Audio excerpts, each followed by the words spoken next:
Hello everyone. इस video में हम वेक्टर्स के बारे में पढ़ेंगे। तो वेक्टर्स में क्या होता है कि वेक्टर क्वांटिटीज़ क्या होती हैं और स्केलर क्वांटिटीज़ क्या होती हैं। इसमें हमें वेक्टर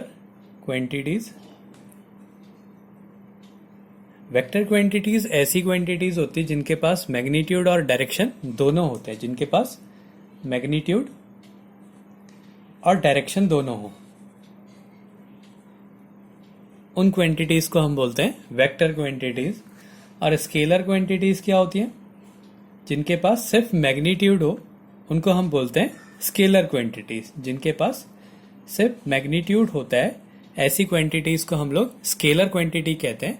तो वेक्टर क्वांटिटीज़ और स्केलर क्वांटिटीज़ की जो मैंने एक वीडियो पहले बनाई है क्लास 9 के लिए, मैं उसका लिंक जो है डिस्क्रिप्शन बॉक्स में डाल दूंगा। उसमें से आप देख लीजिए कि वेक्टर क्वांटिटीज़ और स्केलर क्वांटिटीज़ क्या होती हैं। अब हम यहाँ पे इससे आगे का पढ़ेंगे कि टाइप्स क्या होते हैं वेक्टर के। तो टाइप्स ऑफ वेक्टर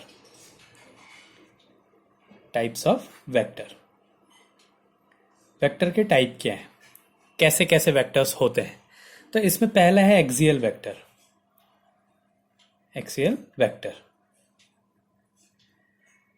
ये ऐसे वेक्टर्स होते हैं जिनके पास रोटेटरी इफेक्ट होता है। Those vectors which have rotatory effect.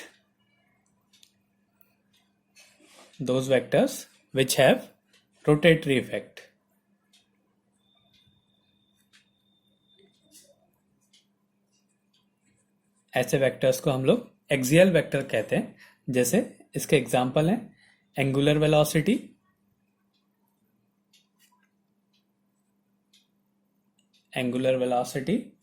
और टॉर्क। इस टाइप के जो वेक्टर्स होते हैं उनको हम लोग एक्सियल वेक्टर कहते हैं। ये रोटेटरी मोशन में मिलेंगे, तो जिनके पास रोटेटरी इफेक्ट हो उनको हम एक्सियल वेक्टर बोलते हैं। ये एंगुलर वेलोसिटी और टॉर्क क्या होते हैं इसके बारे में हम आगे जब रोटेटरी मोशन पढ़ेंगे वहां पे इनके बारे में डिटेल से पढ़ेंगे। और दूसरा टाइप होता है, ये पहला है, और दूसरा होता है पोलर वेक्टर्स। ऐसे वेक्टर्स जिनके पास ट्रांसलेटरी इफेक्ट होता है उनको हम पोलर वेक्टर्स कहते हैं। इसमें ट्रांसलेटरी इफेक्ट होगा,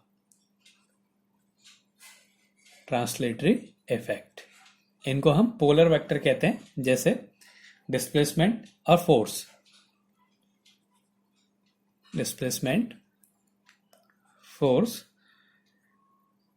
ये जो है ये पोलर वेक्टर्स होते हैं। अब वेक्टर को हम रिप्रेजेंट कैसे करेंगे? Representation of vector.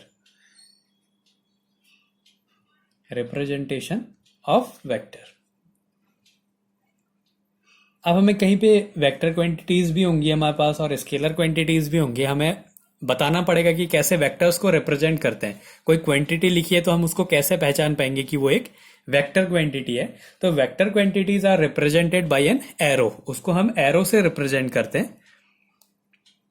Vector quantities को हम एरो से रिप्रेजेंट करते हैं। ये एरो लगा देंगे किसी भी क्वांटिटीज के ऊपर।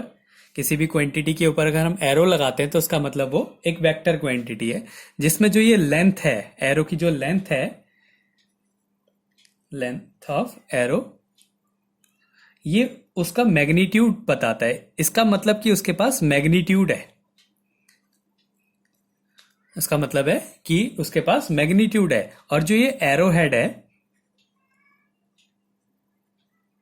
ये एरो हेड बताता है कि उसके पास डायरेक्शन है। तो मतलब अगर हमें कोई वेक्टर कोई क्वांटिटी ए है, हमें बताना है कि ये वेक्टर है, तो हम इसके ऊपर एक एरो लगा देंगे। इस एरो का मतलब इसके पास मैग्नीट्यूड भी है और डायरेक्शन भी है। तो जो वेक्टर है उसको हम एक एरो से रिप्रेजेंट करते हैं, जिसमें जो ये जो लाइन होती है ये उसके मैग्नीट्यूड को रिप्रेजेंट करती है, और ये जो एरो हेड होता है ये उसका डायरेक्शन को रिप्रेजेंट करता है।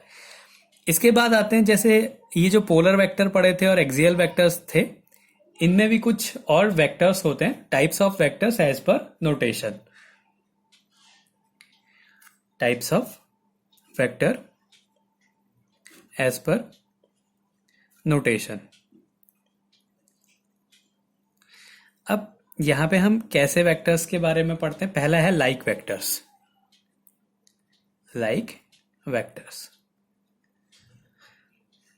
लाइक वेक्टर्स क्या होते हैं, इनका मैग्नीट्यूड सेम होता है और डायरेक्शन भी सेम होती है, सेम मैग्नीट्यूड एंड डायरेक्शन। ऐसे वेक्टर्स जिनके मैग्नीट्यूड और डायरेक्शन सेम हो उन वेक्टर्स को हम बोलते हैं like vectors. Same magnitude and direction, ऐसे वेक्टर्स को हम लोग लाइक वेक्टर बोलते हैं। तो जैसे एक वेक्टर है, ये वेक्टर ए है, ऐसे ही एक दूसरा वेक्टर है, ये वेक्टर बी है। तो इनके मैग्नीट्यूड अगर सेम है, ये ए इक्वल्स टू बी, और इनकी डायरेक्शन भी सेम है, दोनों की डायरेक्शन एक ही है, तो ये क्या होंगे, लाइक वेक्टर्स होंगे। इनको ये ऐसे, ये लाइक वेक्टर्स को जिनका मैग्नीट्यूड और डायरेक्शन सेम हो उनको बोलते हैं हम लोग लाइक वेक्टर्स। ऐसे ही दूसरा होता है unlike vectors. Unlike vectors, unlike vectors मतलब same magnitude but opposite direction. Magnitude same होगा लेकिन डायरेक्शन अलग अलग होगी। Same magnitude but opposite direction.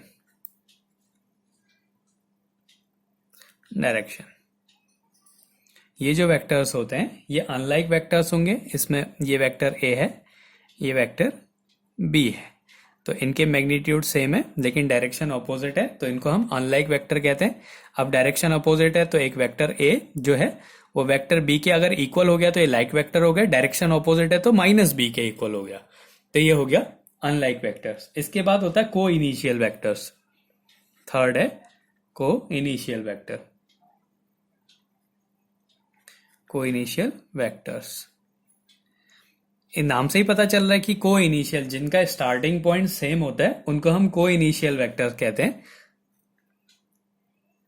Starting from same point,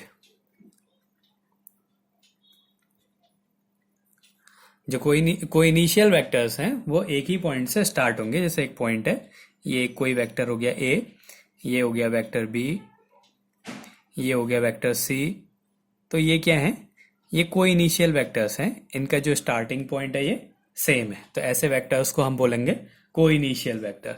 इसके बाद आता है को प्लेनर वेक्टर। चौथा है को प्लेनर वेक्टर। को प्लेनर वेक्टर ऐसे वेक्टर्स हैं जो कि एक ही प्लेन में, अगर ये वेक्टर्स को हम एक प्लेन में बना देते हैं तो ये को इनिशियल भी हो गए और को प्लेनर भी हो गए, लाइन सेम प्लेन।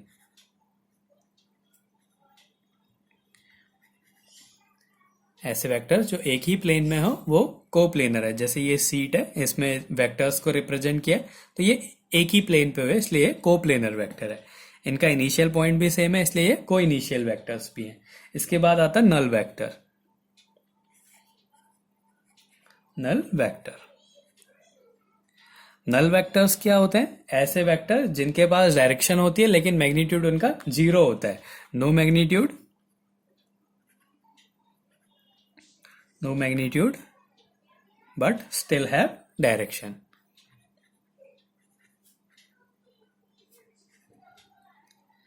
उनका मैग्नीट्यूड नहीं होगा लेकिन उनके पास डायरेक्शन होगी, तो इसको हम जीरो वेक्टर से रिप्रेजेंट करते हैं।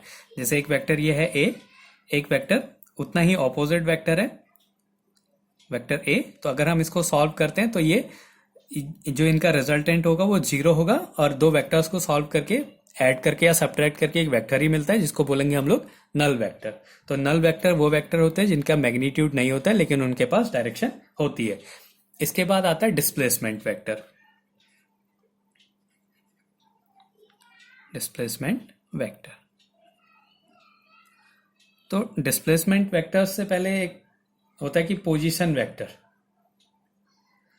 तो जैसे एक वेक्टर है, ये एक कोऑर्डिनेट सिस्टम है, ये दो एक्सिस हैं, ये इसका ओरिजिन है। माना एक कोई वेक्टर है वो ऐसे है पोजीशन से, ये एक वेक्टर है ओ ए, ये इसकी इनिशियल पोजीशन है। तो ऐसे वेक्टर्स को जो इनिशियल पोजीशन ओरिजिन से लिए जाते हैं उनको पोजीशन वेक्टर कहते हैं। एक और दूसरा वेक्टर है, थोड़े टाइम बाद उसकी पोजीशन ये हो गई, पहले ये थी फिर ये है, ये दूसरा वेक्टर हो गया ओ बी। एक वेक्टर ये है ओ ए, एक वेक्टर ये है ओ बी। तो ये जो है ये ए है और ये बी है, इनके बीच में जो ये डिस्टेंस है इसको बोलते हैं हम लोग डिस्प्लेसमेंट वेक्टर ए बी। ये हो गया डिस्प्लेसमेंट वेक्टर।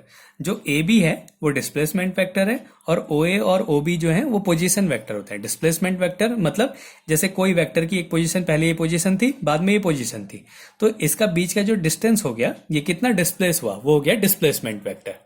पहले एक पोजीशन थी फिर दूसरी पोजीशन थी और वो कितना डिस्प्लेस हो गया, इसको बोलेंगे हम लोग डिस्प्लेसमेंट वेक्टर। अब ये जो ओरिजिन से जो वेक्टर लिया जाता है इसको हम बोलते हैं पोजीशन वेक्टर। तो जो इसमें ओ ए और ओ बी हैं, ओ ए एंड ओ बी, ये कैसे हैं, पोजीशन वेक्टर है, पोजीशन वेक्टर्स। ऐसे वेक्टर्स जिनको ओरिजिन से लिया जाता है उनको पोजीशन वेक्टर कहते हैं। और ए बी क्या है, वो डिस्प्लेसमेंट वेक्टर है, डिस्प्लेसमेंट वेक्टर। ए बी जो है वो डिस्प्लेसमेंट वेक्टर है। अब हम इस ए बी को कैसे फाइंड करेंगे, तो जो ये ए बी होता है इसकी वैल्यू होती है ओ बी माइनस ओ ए। ये बाद की पोजीशन, ये पहली पोजीशन, बाद की पोजीशन में से पहली पोजीशन को माइनस कर दे तो क्या आ जाएगा, डिस्प्लेसमेंट वेक्टर आ जाएगा। तो ये हो गया हमारा छठा वेक्टर, डिस्प्लेसमेंट वेक्टर। इसके बाद आता है कि यूनिट वेक्टर क्या होता है। अगला है यूनिट वेक्टर्स। यूनिट वेक्टर,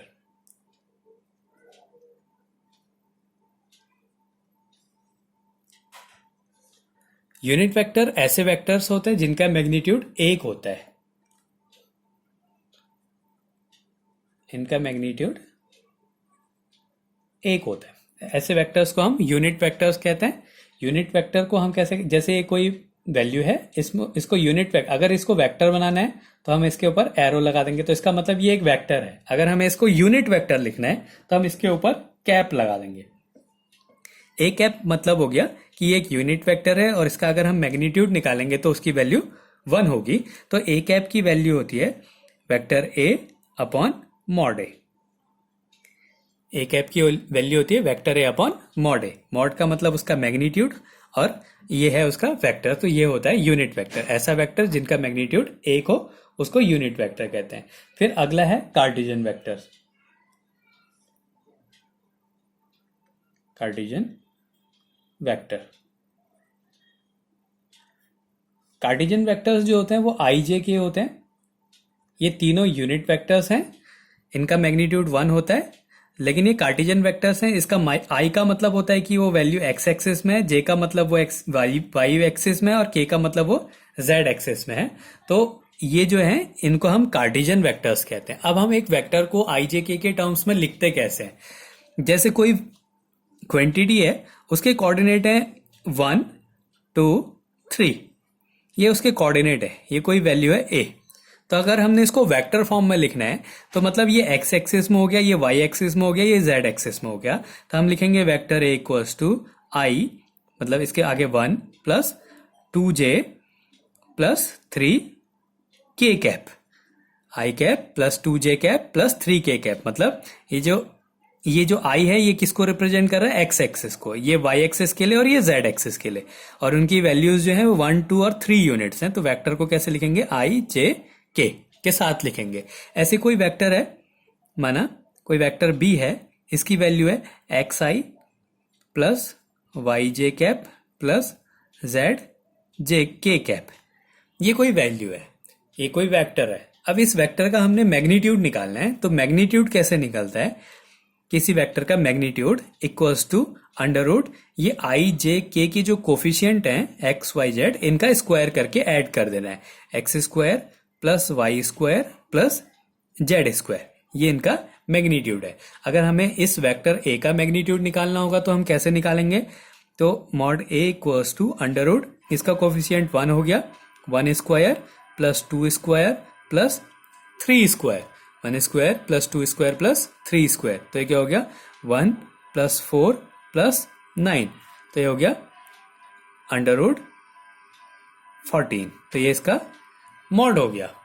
ऐसे अगर हमने इसी का यूनिट वेक्टर निकालना है कि इस वेक्टर का यूनिट वेक्टर क्या होगा, तो ए कैप इक्वल्स टू होता है vector A upon mod A. तो वेक्टर ए की वैल्यू क्या है, I plus 2j plus 3k upon mod A की वैल्यू क्या है अंडर रूट 14, तो ये हो गया 1 upon under root 14 I cap plus 2 upon under root 14 J cap plus 3 upon under root 14 K cap. तो ये क्या हो गया, ऐसे हम वेक्टर्स को रिप्रेजेंट करते हैं। तो वेक्टर क्वांटिटीज क्या होती हैं, ऐसी क्वांटिटीज जिनके पास मैग्नीट्यूड और डायरेक्शन दोनों हो, उन क्वांटिटीज को हम वेक्टर क्वांटिटीज कहते हैं। स्केलर क्वांटिटीज ऐसी क्वांटिटीज होती हैं जिनके पास सिर्फ मैग्नीट्यूड होता है। फिर उसके बाद एक्सियल वेक्टर वो वेक्टर्स होते हैं जिनके पास रोटेटरी इफेक्ट होता है, और पोलर वेक्टर वो वेक्टर्स होते हैं जिनके पास ट्रांसलेटरी इफेक्ट होता है। उसके बाद वेक्टर को कैसे रिप्रेजेंट करते हैं, वेक्टर को एक एरो से रिप्रेजेंट करते हैं, जिसमें इसका मतलब है कि उसके पास मैग्नीट्यूड है, और एरो हेड का मतलब है कि उसके पास डायरेक्शन भी है। फिर नोटेशन के अकॉर्डिंग उसके कुछ टाइप्स होते हैं। लाइक वेक्टर ऐसे वेक्टर जिनके मैग्नीट्यूड और डायरेक्शन सेम हो, उनको लाइक वेक्टर्स कहते हैं। जिनका मैग्नीट्यूड सेम हो लेकिन डायरेक्शन अलग अलग है, उनको अनलाइक वेक्टर कहते हैं। को इनिशियल वेक्टर्स वो वेक्टर्स होते हैं जो एक ही पॉइंट से स्टार्ट होते हैं। कोप्लेनर वेक्टर ऐसे वेक्टर होते हैं जो एक ही प्लेन में होते हैं। नल वेक्टर ऐसा वेक्टर होता है जिसका मैग्नीट्यूड 0 होता है लेकिन उसके पास डायरेक्शन होती है। डिस्प्लेसमेंट वेक्टर होता है दो पोजीशन के बीच का जो डिस्टेंस होता है, जो डिस्प्लेसमेंट होता है, उसको हम डिस्प्लेसमेंट वेक्टर कहते हैं। यूनिट वेक्टर ऐसा वेक्टर होता है जिसकी मैग्नीट्यूड 1 होती है। यूनिट वेक्टर का फॉर्मूला होता है vector A upon mod A. Unit vector को कैप लगा के रिप्रेजेंट करते हैं। उसके बाद कार्टेशियन वेक्टर्स आते हैं। कार्टेशियन वेक्टर्स आई जे के होते हैं। इन आई जे के की वैल्यू 1 होती है। इसका मतलब ये एक्स एक्सिस को रिप्रेजेंट करता है, ये वाई एक्सिस को रिप्रेजेंट करता है, और ये के एक्स जेड एक्सिस को रिप्रेजेंट करता है। ऐसे हम किसी वेक्टर्स को लिखते हैं। कोई वेक्टर है उसका मैग्नीट्यूड निकालना है तो हमने इनके कोफिशिएंट का स्क्वायर करके उनको ऐड कर देना है। तो ऐसे एक एग्जांपल लिया था जिससे हमने किसी वेक्टर का यूनिट वेक्टर निकाला था। तो इस तरीके से हम वेक्टर्स को पढ़ेंगे आगे।